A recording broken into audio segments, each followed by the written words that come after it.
श्रीमद् वाल्मीकि रामायण के अयोध्या कांड को हम देख रहे हैं। पिछले सर्ग में हमने देखा कि कैकेयी के और फिर राजा दशरथ के कहने पर वो श्री सुमंत्र जो है श्री राम जी को उनके पास बुला के लाते हैं।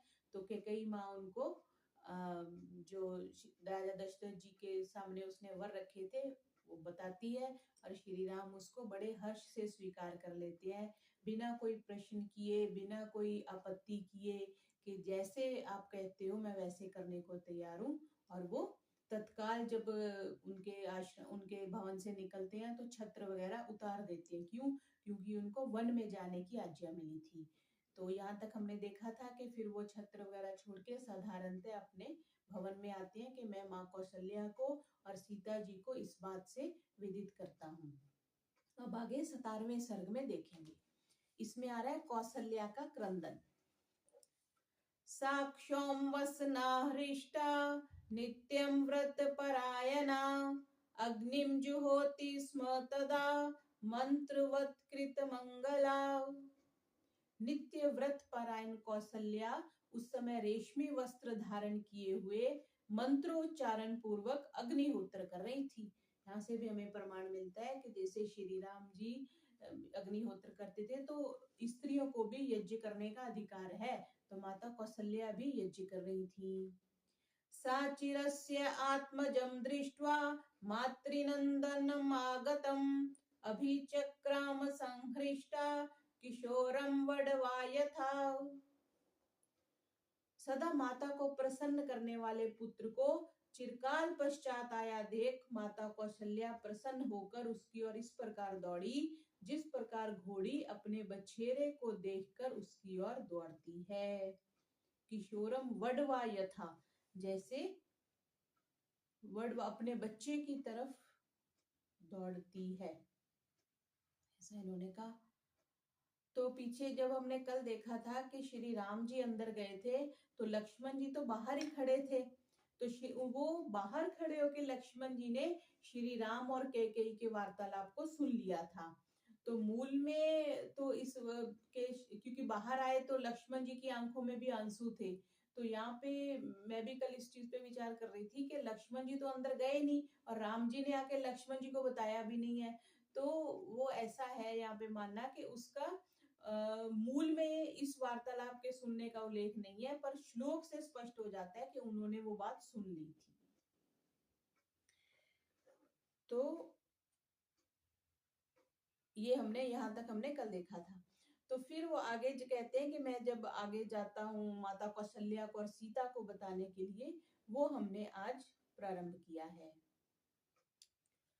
स मातरम अभिक्रांतम उपसंगृहे राघवः परिष्वक्तश्च बाहुभ्याम उपाघ्रात्रश्च मूर्धनि।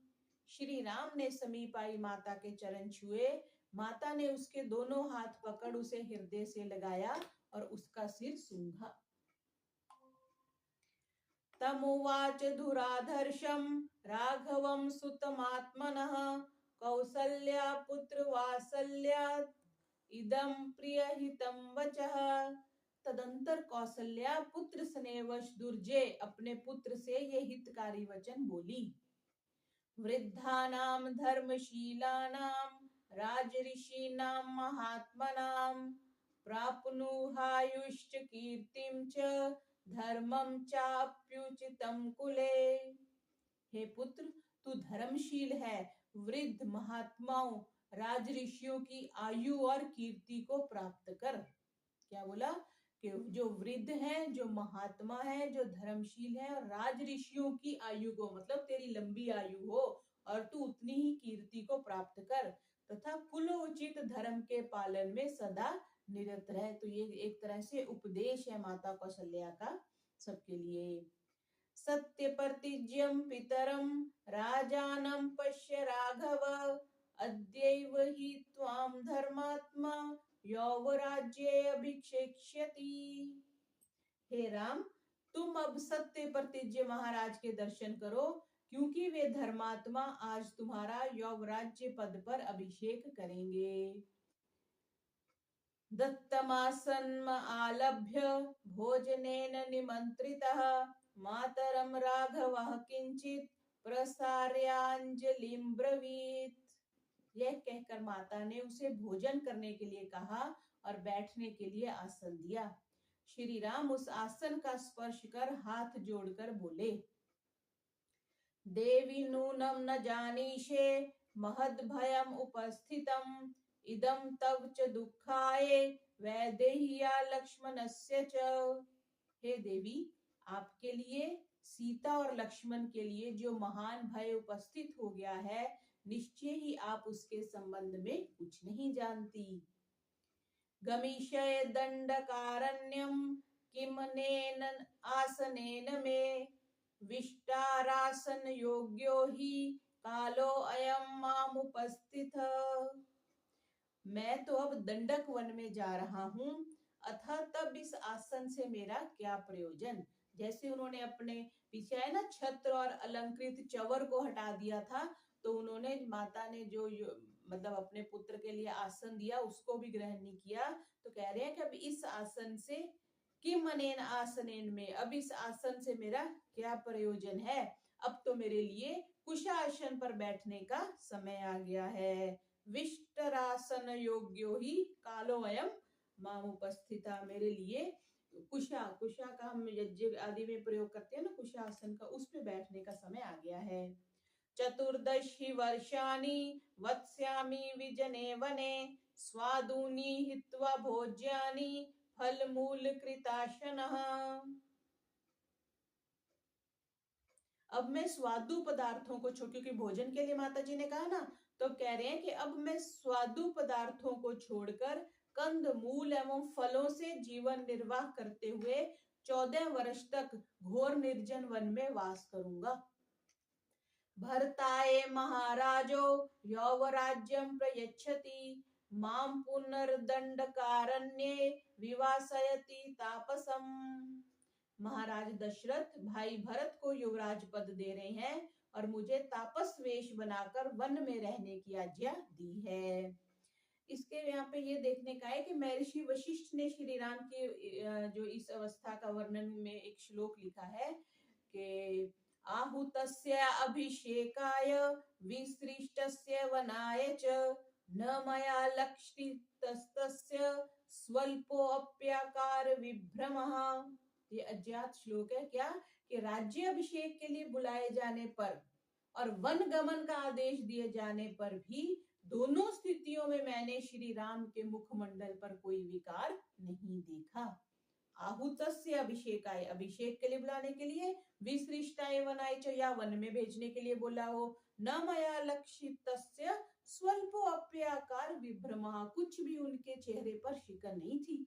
तो अब भी कितने आराम से उन्होंने माता दशरथ को, माता कौशल्या को कह दिया कि महाराज दशरथ भाई भरत को युवराज दे रहे हैं और मुझे तापस वेश बनाकर वन में रहने की आज्ञा दी है। सानिकृत्येव सालस्य यष्टि परशुना वने पपात सहसा देवी देवतेव दिवश्च्युता। श्री राम के इन वचनों को सुनकर देवी कौशल्या कुल्हाड़े से काटी हुई वृक्ष की डाली की भांति सहसा भूमि पर गिर पड़ी, मानो आकाश से कोई तारा गिर पड़ा हो। ये जो दंडकारण्य कह रहे हैं ना, कह रहे उस समय उस दंडकारण्य में बहुत भयानक पशु और राक्षस रहते थे, तो साधारण वन में नहीं उनको भेजा जहाँ पे पूरे राक्षस हैं और भयानक पशु पक्षी हैं, वहां पर उनको भेजा था। सनिकृत्येव सालस्य यष्टि परशुना वने पपात सहसा देवी देवतेव दिविश्च्युता। जब ऐसे कौशल्या देवी गिर पड़ी तो फिर क्या कहते हैं, ताम दुखोचिताम दृष्ट्वा पतिताम कदलीमिव रामस्तुथापयामास मातरम गतचेतसम। कटे कदली, कदली फलम किसको कहती, केले को कहते हैं। कटे कदली फलम स्तंभ के समान, केले का पेड़ ऐसे सीधा होता है ना, फिर वो पूजा वगैरह में लगाते हैं, विवाह संस्कार में भी लगाते हैं, तो वो उसकी जो तना होता है वो गिरा, मतलब एकदम से गिरता है, उसका बैलेंस नहीं होता। तो वही कह रहे हैं, कटे कतली स्तंभ के समान भूमि पर पड़ी हुई सुखों के योग्य चेतना शून्य माता कौशल्या को राम ने झट उठाकर बिठाया। स राघवम् उपासीनं सुखार्ता सुखोचिता उवाच पुरुष व्याघ्रम उपशृण्वति लक्ष्मणे।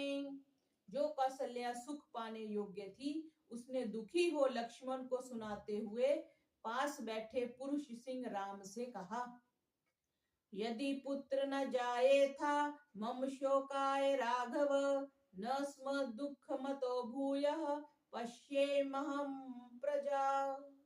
हे राम, यदि तू इस वियोग जन्य शोक के लिए उत्पन्न ही ना होता तो संतानहीन होने की ग्लानि ही मन में रहती, यह पुत्र वियोग जन्य दुख तो ना देखना पड़ता। ऐसे ही होता है ना, कई बार पुत्र अच्छा ना निकले या कोई बुरा कर्म करे तो हम कहते हैं ना, इससे अच्छा तो तू पैदा ही ना होता। तो उस रेफरेंस से माता जी कह रही है कि अगर तू पैदा ना होता तो ऐसा दुख तो ना मेरे को देखना पड़ता। एक एव हि वन्ध्यायाः शोको भवति मानसः अप्रजास्मीति संतापो न हि अन्य पुत्र विद्यते। क्योंकि वंध्या को केवल एक ही मानसिक दुख होता है कि मैं निसंतान हूँ, परंतु पुत्र उसे अन्य कोई संताप तो नहीं होता। बस ये तो नहीं कि आज चोरी करके आ गया, आज थाने में चला गया, आज ड्रग्स लेने लग गया, आज नशे में पड़ गया, जैसे आजकल के पुत्रों का संताप होता है। तो कह रहे हैं कि जो बंध्या है, जिसका कोई पुत्र नहीं है, बस उसको एक ही मानसिक दुख होता है कि उसका पुत्र नहीं है। अपश्यन्ति तव मुखम परिपूर्ण शशि प्रभम कृपना वर्तयिष्यामि कथम कृपन जीविकाम। हे राम, पूर्णिमा के चंद्रमा की छटा के समान शोभायमान तेरे मुखड़े को ना देखकर मैं अभागी किस प्रकार अपना दीन जीवन बिताऊंगी। स्थिरं तु हृदयं मन्ये ममेदं यन्न दीर्यते प्रावृषि महानद्या स्पृष्टं कूलं नवाम्भसा। मेरा यह हृदय बड़ा कठोर जान पड़ता है, जो कि वर्षा काल में भी महानदी के नए जल से छूते हुए किनारे के समान टूट फूट नहीं जाता। तो मतलब माता कह रही है, जैसे हम कहते हैं ना, मेरा हृदय फट क्यों नहीं जाता, उस दृष्टि से कह रही है कि जैसे वर्षा का पानी तेज आता है तो नदी के किनारे फट जाते हैं, ऐसा मेरा हृदय फट क्यों नहीं जाता ये खबर सुन के। स्थिरम ही नूनम हृदयम ममायसम निभिद्यते यद भुवि नावदीर्यते अनेन दुःखेन च देहम अर्पितम ध्रुवम ही काले मरणम न विद्यते। निश्चय ही मेरा हृदय लोहे का बना हुआ है, जो ऐसे दुख से युक्त होने पर भी फटता नहीं है। दुख से सारा शरीर व्याप्त है तो भी यह कटकर भूमि पर नहीं गिरता। इससे यह निश्चय होता है कि असमय में किसी को मृत्यु भी उठाकर नहीं ले जाती। ध्रुवम ही काले मरणम न विद्यते, कि जब तक समय नहीं आएगा तो जितना मर्जी बड़े से बड़ा कष्ट आ जाए तो व्यक्ति की मृत्यु नहीं होगी। आगे 18वां सर्ग, लक्ष्मण का आक्रोश। तथा तुम विलपन्तीं तां कौसल्यां राम मातरम उवाच लक्ष्मणो दीनस् तत्काल सदृशं वचः। इस प्रकार विलाप करती हुई राम माता कौशल्या जी से दुखी लक्ष्मण यह समोचित वचन बोले। न रोचते ममाप्य तदारे यद्राघवो वनम त्यक्त्वा राज्य श्रियं गच्छेत् स्त्रिया वाक्य वंशगतः। अरे, मुझे यह बात अच्छी नहीं लगती कि स्त्री के वशवर्ती, कैकेयी के वश में आके दशरथ जी ने श्राप दिया ना, आदेश दिया, तो स्त्री के वशवर्ती महाराज के कहने से श्री राम राजलक्ष्मी को छोड़कर वन में चले जाएं। नास्यापराधं पश्यामि नापि दोषं तथा विधम येन निर्वासयते राष्ट्रा दुवनवासाय राघवः। मुझे श्री राम का कोई ऐसा अपराध या दोष दिखाई नहीं देता जिससे उन्हें वनवास के लिए राष्ट्र से निकाला जाए, जिसको आजकल हम देश निकाला कह देते हैं ना, जैसे अंग्रेज लोग देते थे, काले पानी भेज देते थे, तो एक तरह से सजा होती है। तो ये कह रहे हैं कि श्री राम ने कौन सा अपराध किया है जो राजा दशरथ स्त्री के वश में होकर के श्री राम को यह आदेश दिया है। न तम पश्यामहं लोके परोक्षमपि यो नरः स्वमित्रोऽपि निरस्तोऽपि दोषमुद आहरेत्। मैं लोक में किसी मित्र या शत्रु को भी नहीं देखता जो पीठ पीछे भी इनका दोष बतला सके। पहले आया ही था, पूरी प्रजा सब लोग उनकी प्रशंसा करते हैं, वो इतने गुणों से युक्त थे। देवकल्पम ऋजुम दांतम रिपुनामपि वत्सलम अवेक्ष्यमानः को धर्मम त्यजेत पुत्रम कारणात्। देवतुल्य सरल स्वभाव जितेंद्रिय शत्रुओं पर भी कृपा करने वाले पुत्र को पाकर कौन धर्मात्मा पिता उसको अकारण छोड़ देगा। तदिदं वचनं राज्यः पुनर्बालर्मुपेयुषः पुत्र को हृदय कुर्याद राजवृत्तम अनुस्मरन्। ऐसी बाल बुद्धि रखने वाले राजा के वन गमन रूपी आदेश को राजनीति विशारद कौन पुत्र स्वीकार कर सकता है। ये लक्ष्मण जी बोल रहे हैं। यावदेव न जानाति कश्चिदर्थम इमं नरः तावदेव मया साधर्म आत्मस्थम कुरु शासनम। फिर लक्ष्मण जी श्री राम को संबोधित करते हुए बोले कि हे भाई, लोगों में इस समाचार के फैलने से पूर्व ही आप मेरे साथ मिलकर इस राज्य को अपने अधीन कर लें। तो लक्ष्मण जी ने बोला कि लोगों को ना पता चले, हम इस पर अपना अधिकार कर लेते हैं इस राज्य पर। मया पार्श्वे सधनुषा तव गुप्तस्य राघव कह समर्थो अधिकम कर्तुम कृतांतस्येव तिष्ठिता। हे राघव, जब मैं साक्षात मृत्यु के समान धनुष में हाथ लेकर आपकी रक्षा करूंगा, फिर किसकी शक्ति है कि जो आपकी ओर आंख उठाकर भी देख सके। निर्मम मनुष्यामिमां सर्वाम अयोध्याम मनुजशर्भ करिष्यामि शरैस्तीक्ष्णैर यदि स्थास्यति विप्रिये। हे पुरुष पुंग, राम जी को कह रहे हैं कि यदि कोई विरोध में खड़ा होगा तो मैं तीक्ष्ण बाणों से सारी अयोध्या को मनुष्यों से शून्य कर दूंगा। भरत स्याथ पक्षयो वायो वास्य हितमिच्छति सर्वान् नेतान् वधिष्यामि मृदुहिर परिभूयते। जो भरत के पक्षपाती अथवा हितैषी हैं, मैं उन सभी को मार डालूंगा। मैं कोमल नहीं बनूंगा, क्योंकि सीधा सरल व्यक्ति सदा ही दबाया जाता है। मृदु ही परिभूयते, जो नरम है ना, जो सॉफ्ट होता है, उसको सब दबा लेते हैं। प्रोत्साहितो अयम कैकेय्या सदुष्टो यदि न पिता अमित्र भूतो निसंगः वध्यतामपि। यदि कैकेयी द्वारा उकसाए जाने पर हमारे दुष्ट पिता हमारे शत्रु बन जाएं, तो अवध्य होने पर भी निसंकोच उन्हें मार डालना चाहिए। गुरोर अप्यवलिप्तस्य कार्य अकार्यमजानतः उत्पथं प्रतिपन्नस्य कार्यं भवति शासनम्। यदि गुरु भी अभिमान में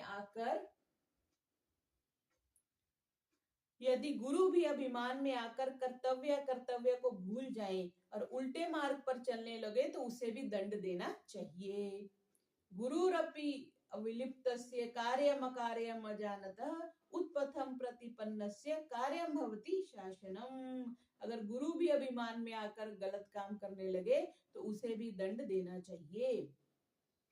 अनुरुक्तो अस्मि भावेन भ्रात्रम देवी तत्वतः सत्येन धनुषा चैव दत्तेन इष्टेन ते शपे।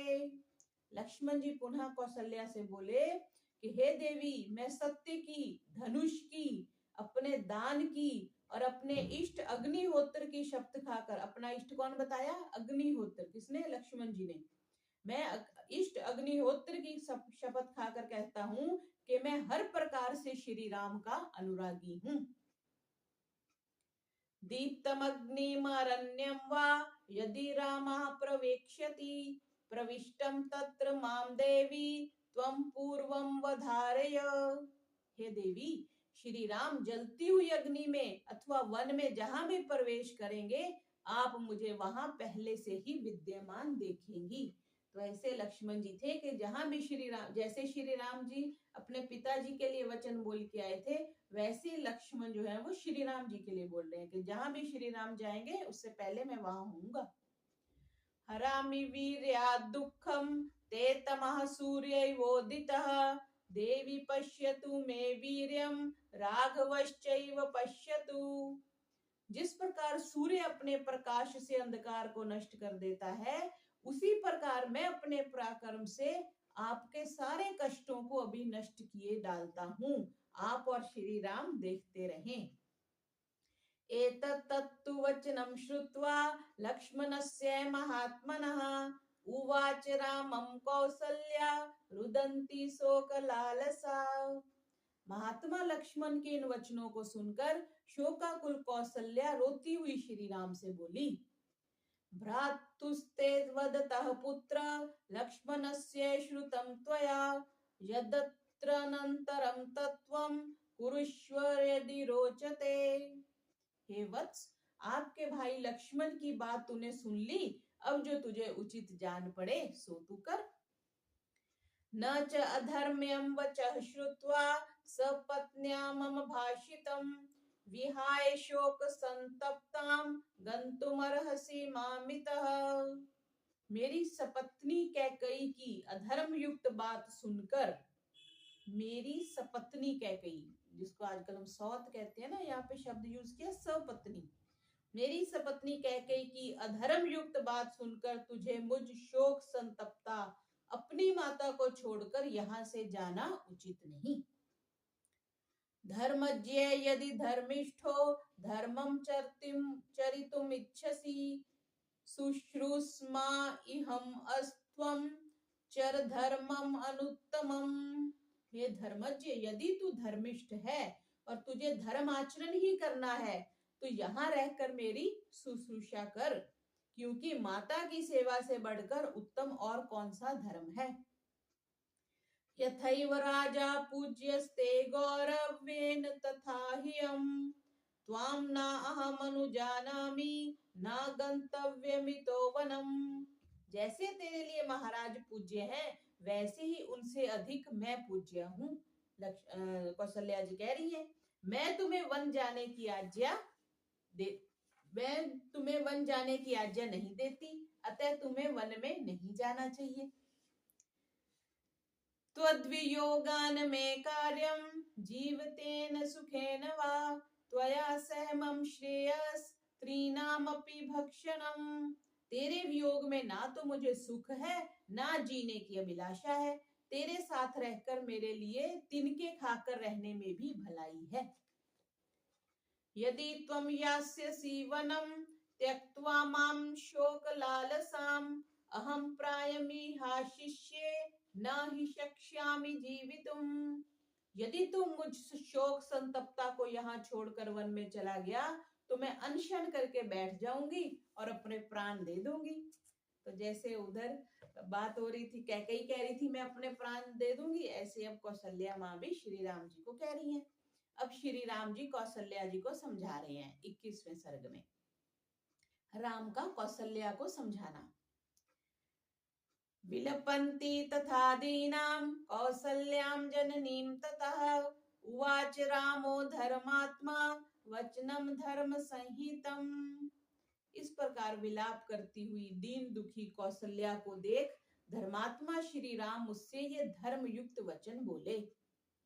नास्ति शक्ति पितृवाक्यं समतिक्रमितुं मम प्रसादये त्वां शिरसा गन्तुमिच्छाम्यहं वनम्।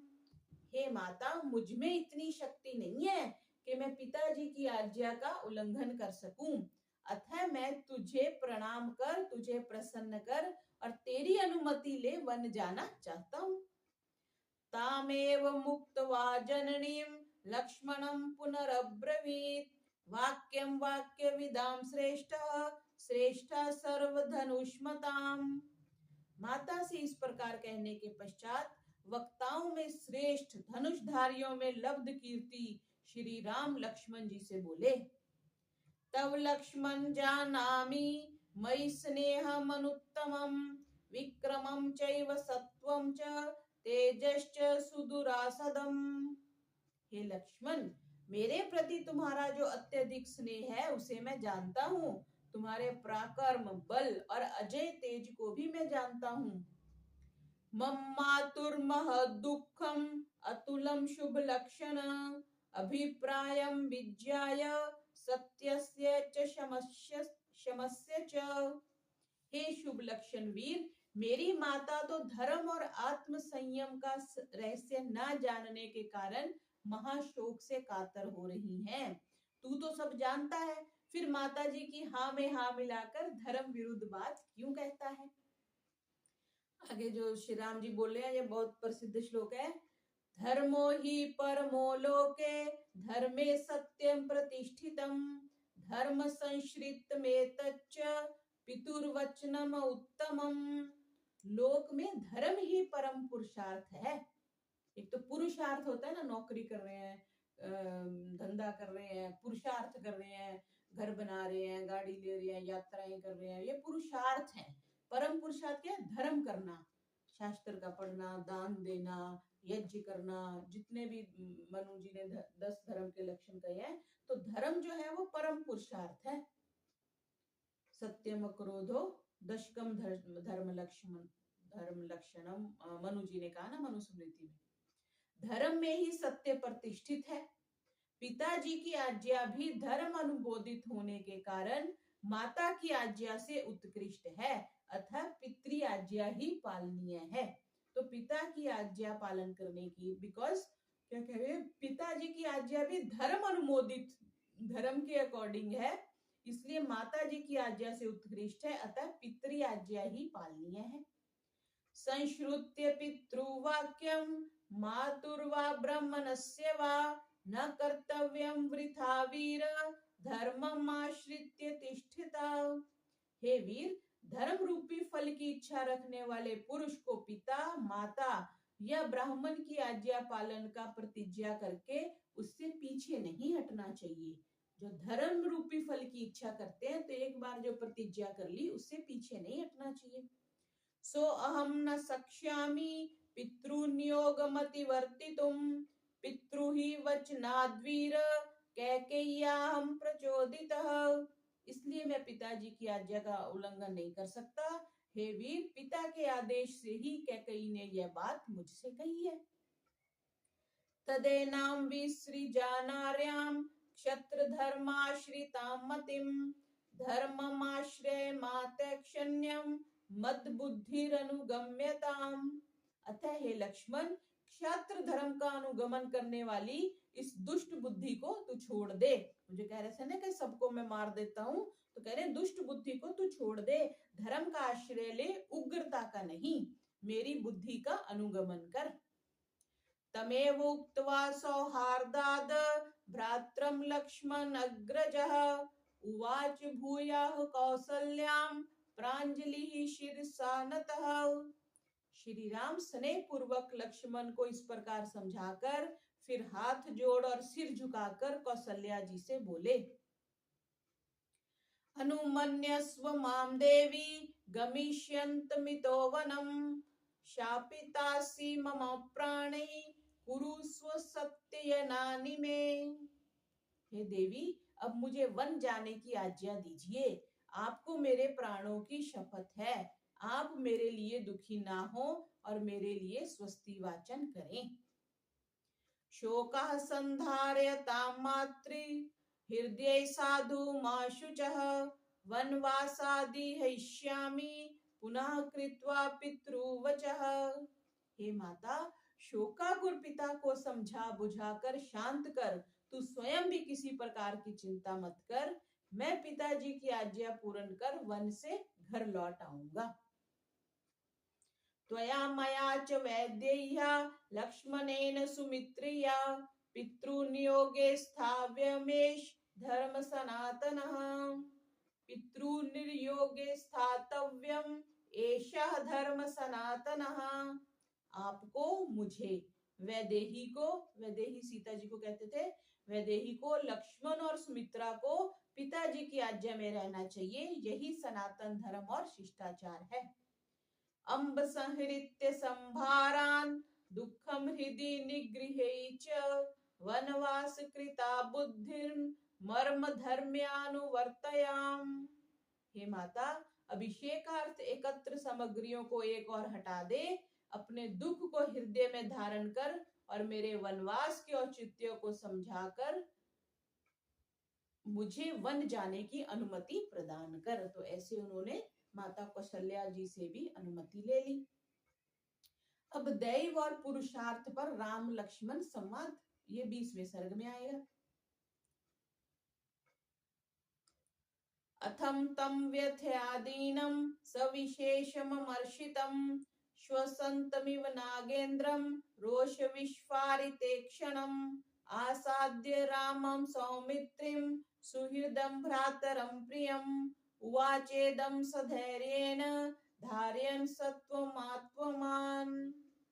श्री राम के अभिषेक में विघ्न उत्पन्न होने से दुखी, अत्यधिक प्रेम के कारण राम के वियोग को सहने में असमर्थ, कैकेयी पर क्रुद्ध हो, हाथी के समान श्वास लेते हुए रोष से चढ़ी हुई आंखों वाले अपने प्रिय भाई हितैषी मित्र लक्ष्मण को अपने पास बुलाकर आत्मवान राम धैर्य से चित्त को धारण करते हुए उससे बोले, निगृह्यं रोषं शोकं च धैर्यमाश्रित्य केवलम् अवमानं निरस्येयं गृहीत्वा हर्षमुत्तमम्। हे भाई, अब तुम क्रोध और शोक को त्याग कर धैर्य धारण करो और मेरे वन गमन रूपी अपमान को भूलकर प्रसन्न हो जाओ। तीतान्तस्तव्येव सौमित्रे द्रष्टव्यो मत्प्रवासने राज्यस्य च वितीर्णस्य पुनरेव निवर्तने कैकेय्या प्रतिपत्तिर्हि कथं स्यान मम पीडने यदि भावो न दैवोऽयं कृतांत विहितो भवेत्। हे लक्ष्मण, मेरे वनवास और पिता द्वारा प्रदत्त राज्य के छिन जाने में दैव भाग्य को ही कारण समझो, जिसको हम डेस्टिनी कह देते हैं, जिसको हम विधि कह देते हैं। इसमें किसी का कुछ बस नहीं। यदि दैव मेरे प्रतिकूल ना होता तो मुझे पीड़ा देने के लिए कैकेयी की बुद्धि कभी ऐसी नहीं होती। इसको अंडरलाइन कर लेंगे, इसको ध्यान रखेंगे कि जब भी हमें कोई दुख होता है तो क्या बोला, यदि दैव मीन्स जिसको हम डेस्टिनी कह देते हैं, अपने कर्म कह देते हैं, वो मेरे प्रतिकूल ना होता तो मुझे पीड़ा देने के लिए कैकेयी की बुद्धि कभी ऐसी नहीं होती। अब कैकेयी की बुद्धि ऐसी हुई तभी उसने दशरथ जी को बोला, नहीं तो वो भरत जी को राज दे देती लेकिन श्री राम के लिए वन ना मांगती। लेकिन श्री राम जी के भाग्य में वन में जाना था, रावण का संहार करना था, अन्य और कार्य करने थे, उनकी डेस्टिनी में था। इसलिए वो कह रहे हैं कि मुझे पीड़ा देने के लिए कैकेयी की बुद्धि ऐसी हुई है। कश्च दैवेन सौमित्रे योद्धुमुत्सहते पुमान् यस्य न ग्रहणं किंचित कर्मणो अन्यत्र दृश्यते।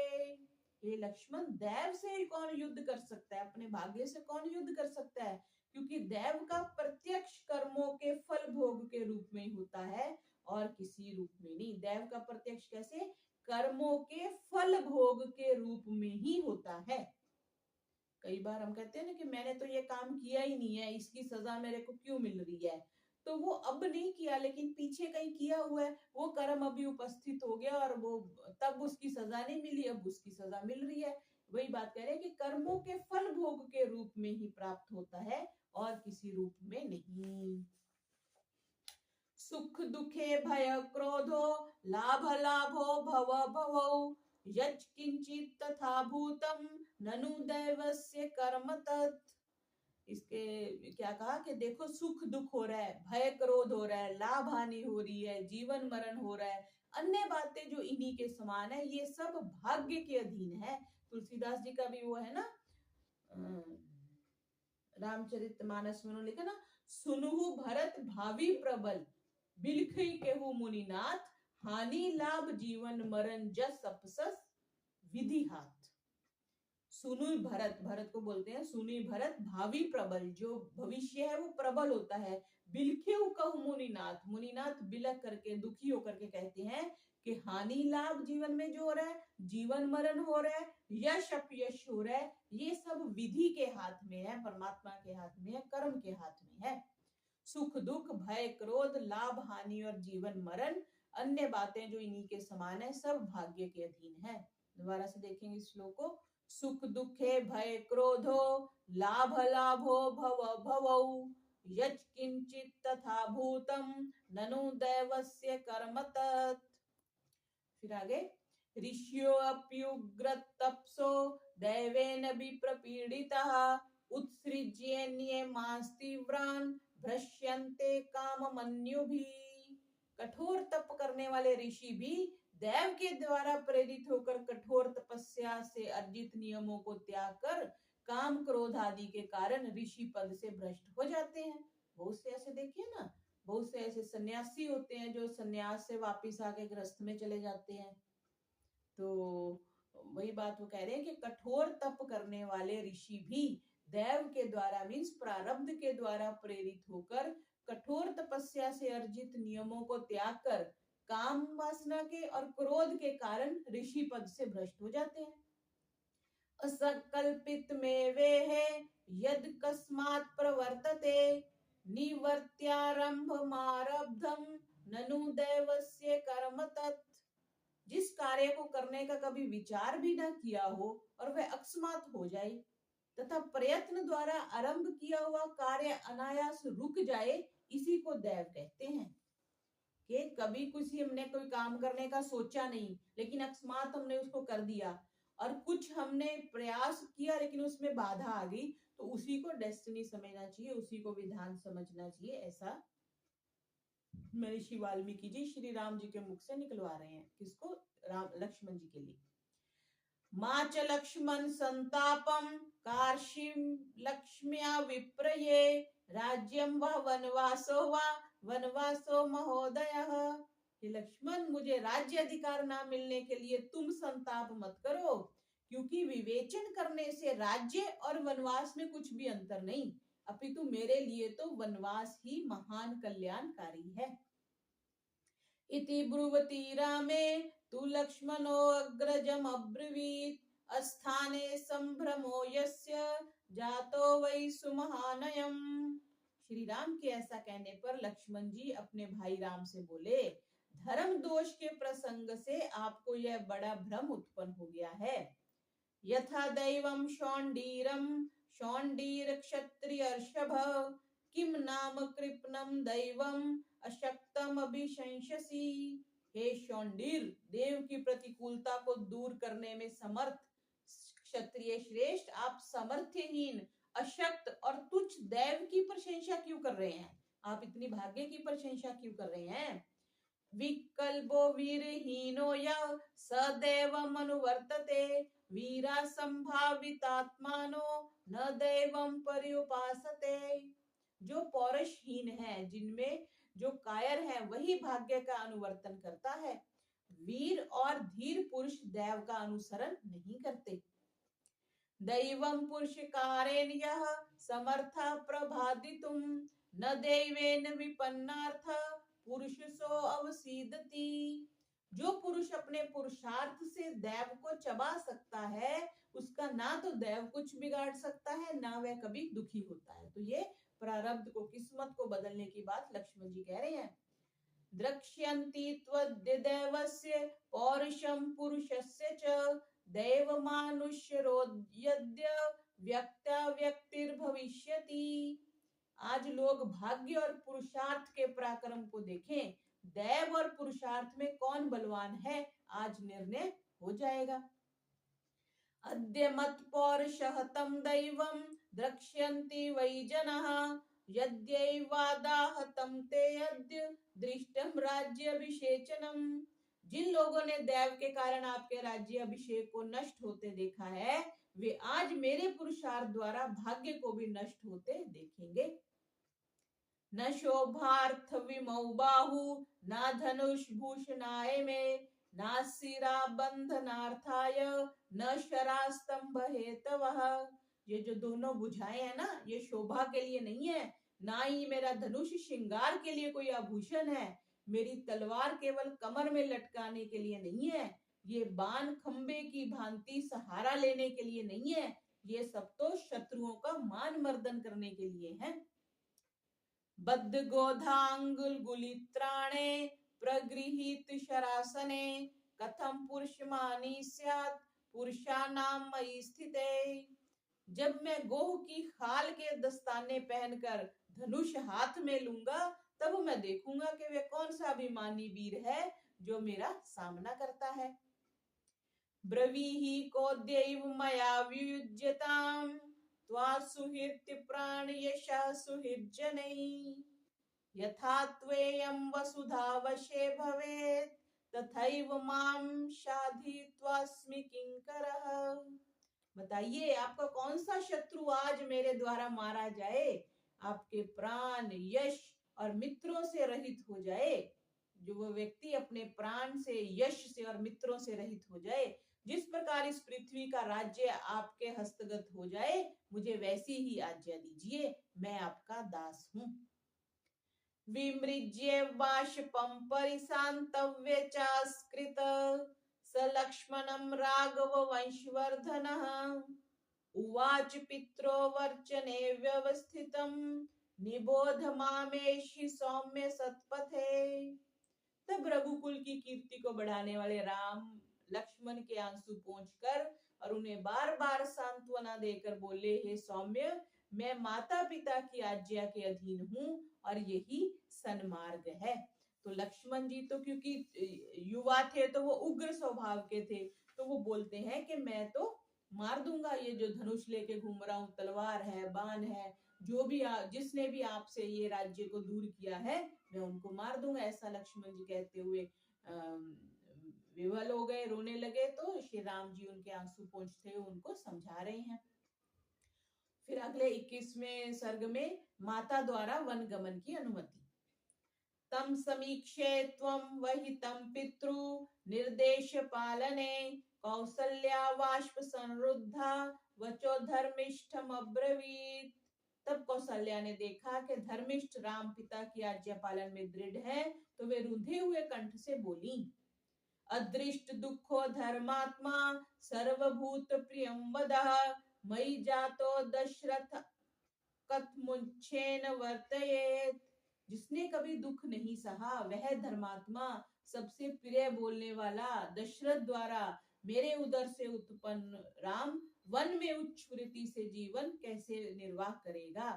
खेत जब काट देते हैं ना, जब फसल कट जाती है तो जाने दाने जो जमीन में रह जाते हैं, उनसे चुन चुन कर निर्वाह करना उच्च वृत्ति कहलाती है। सांख्य दर्शन जिन्होंने लिखे ना, महर्षि कपिल के लिए आता है शायद, या बाद महर्षि कपिल के लिए, कि वो कुंभाधानी, एक कुंभ धान रखते थे और उसी से अपना गुजारा करते थे। यही ये जो उच्च वृत्ति, जो खेत में से किसान फसल ले आया, फिर जो दाने जमीन में बचे रहते हैं उसको इकट्ठा करके वो भोजन करते थे।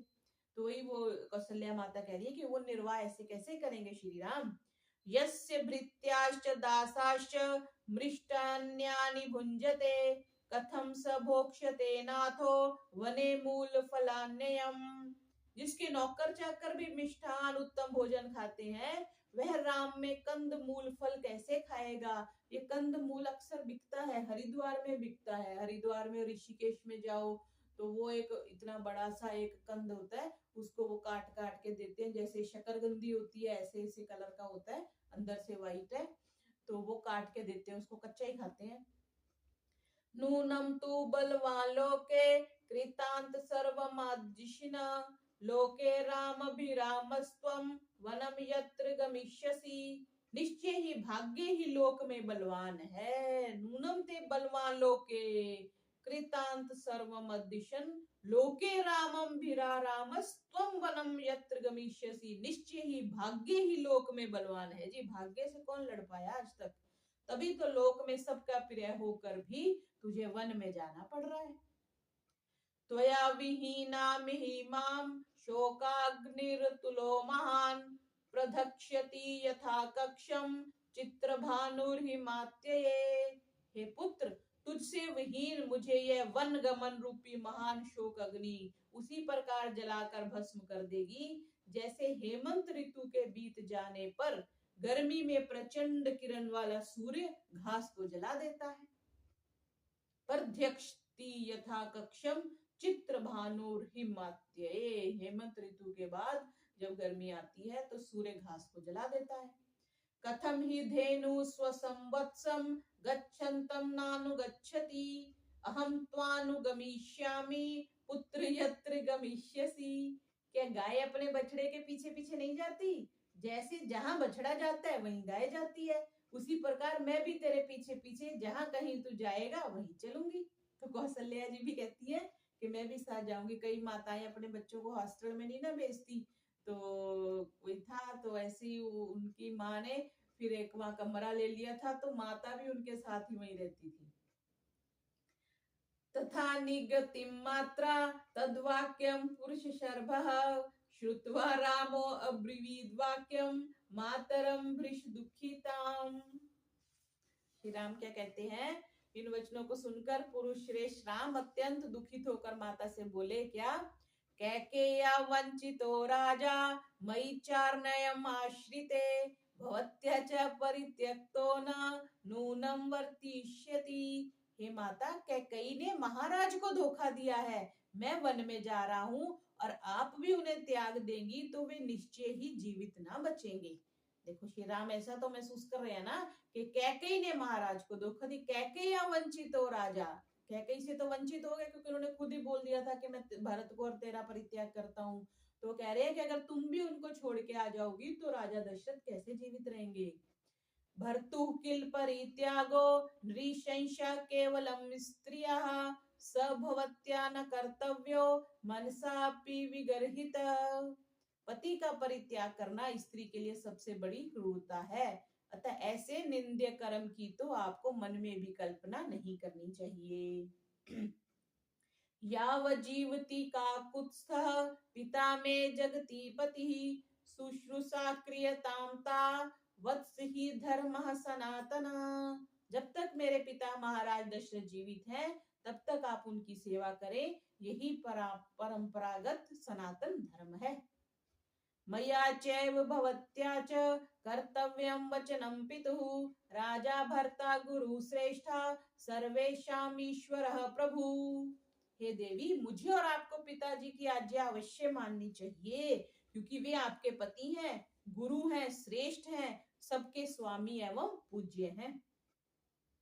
जीवन्त्या ही स्त्रिया भर्ता दैवतम प्रभुरेव च भवत्यामं चैवाद्य राजा प्रभवती प्रभु। जब तक स्त्री जिए उसे उचित है वह अपने पति को ही देवता और स्वामी समझे। इस समय आपके और मेरे स्वामी महाराज ही हैं। वर्तोपवास निरताया नारी परमोत्तमा भर्तारम नानुवर्तेत सा तू पाप गतिर्भवेत। जो श्रेष्ठ स्त्री व्रत उपवास तो करती है परंतु अपने पति की सेवा नहीं करती, वह पाप की भागिनी होती है। भर्तु शुश्रूषया नारी लभते स्वर्ग उत्तमम् एषा धर्म पुरा दृष्टो लोके वेदे श्रुत स्मृतः। पति की सेवा से नारी उत्तम स्वर्ग सुख विशेष को प्राप्त होती है। स्त्रियों के लिए पति सेवा ही प्राचीन लोकाचार सिद्ध वेद और स्मृति अनुकूल धर्म है। वेद में अथर्ववेद में भी एक मंत्र आया है, आशा शशाना सौमनसम प्रजाम सौभाग्यम रहिम पत्यु अनुव्रता भूत्वा स नह्य स्वामृतायकम।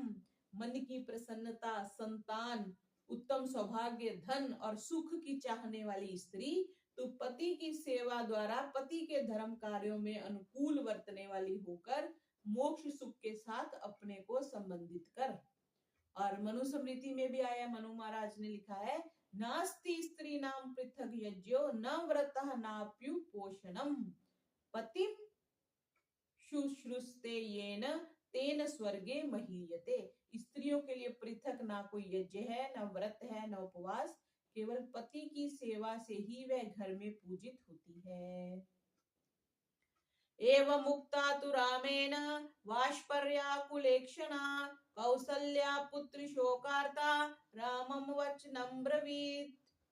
श्री राम के ऐसा कहने पर आंखों में आंसू भरकर पुत्र शोक से पीड़ित कौसल्या राम से कहने लगी, गमने सुकृतां बुद्धिं नाते शक्नोमि पुत्रक विनिवर्त्युतं वीर नूनं कालो दुरुत्तयः। हे प्रिय पुत्र राम, तो जब तुझे वन में जाने का दृढ़ निश्चय ही कर लिया है तो मुझ में शक्ति नहीं कि तुझे रोक सकूं। हे वीर, सचमुच काल बड़ा बलवान है। नूनम कालो दुरुत्तयः, जो काल है वो बहुत बलवान है, उसको नहीं बदल सकते। गच्छ पुत्र तो काग्रो भद्रम ते अस्तु तदा विभो पुनस्त्वयि निवृते तु भविष्यामि गतकल्मा। पुत्र निश्चिंत होकर जाओ, हे तेजस्वी, तेरा सदा कल्याण हो। तेरा वन से लौट आने पर मैं दुख रहित हो जाऊंगी। यम पालयसि धर्मं त्वं धृत्या च नियमेन च स वै राघव शार्दूल धर्मस्त्वाभिरक्षतु। हे राघव शार्दूल, जिस धर्म का तुम नियम पूर्वक पालन कर रहे हो वही धर्म तुम्हारी सब ओर से रक्षा करे। ये तो है ही, जहाँ पे और कोई रक्षा नहीं करता वहां धर्म रक्षा करता है। धर्मा एवं हंतो हंति धर्मो रक्षिता, धर्मो रक्षति रक्षता, धर्म ही रक्षा करता है जहां पर और कोई रक्षा करने वाला नहीं होता।